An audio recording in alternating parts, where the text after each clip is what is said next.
একটা হাদিস বলছি, সুসংবাদ। আল্লাহ রাব্বুল আলামিন বলেছেন, হে আদম সন্তান, আমার ইবাদতের জন্য সময় বের করো, আমার জন্য, আমার ইবাদতের জন্য সময় বের করো। তোমাকে দুটো জিনিস দিব। একটা হচ্ছে তোমার যাবতীয় দুশ্চিন্তা আমি দূর করে দিব, টেনশন বলে কিছু থাকবে না আপনার, এবং তোমার দুই হাতকে আমি সচ্ছলতা দিয়ে ভরে দেব। শর্ত কি? আমার ইবাদতের জন্য সময় বের করো, আল্লাহর জন্য সময় বের করেন। আর যদি তুমি এটা না করো, তাহলে তোমার দুই হাতকে আমি ব্যস্ততা দিয়ে ভরে দিব।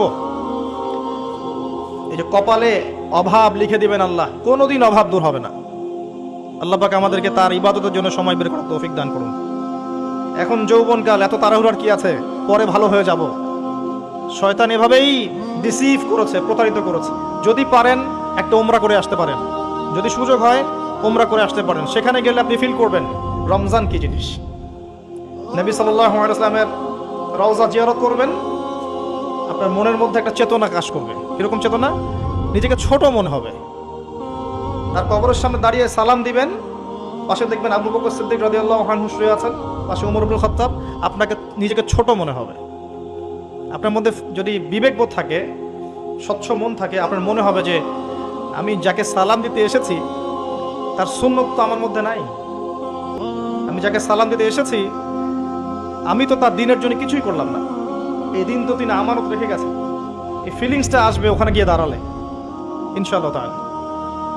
তাওয়াফ করবেন, ইব্রাহিম আলাইহিস সালামের কথা মনে পড়বে, ইসমাঈল আলাইহিস সালামের কথা মনে পড়বে। সাই করবেন, হাজেরা আলাইহিস সালামের সেই ছোটাছুটি মনে পড়বে, বাচ্চাকে পানি পান করানোর সেই করুণ দৃশ্য মনে পড়বে।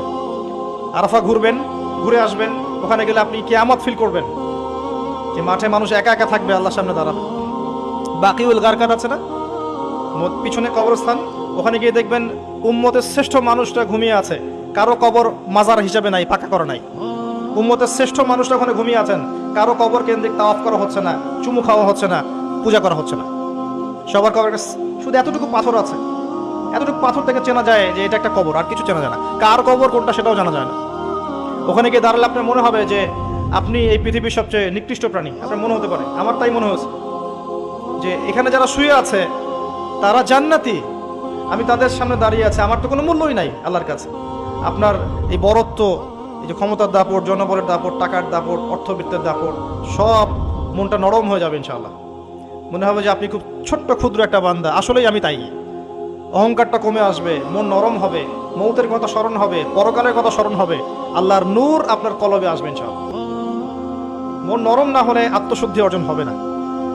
আল্লাহ পাক আমাদেরকে বোঝার তৌফিক দেখ।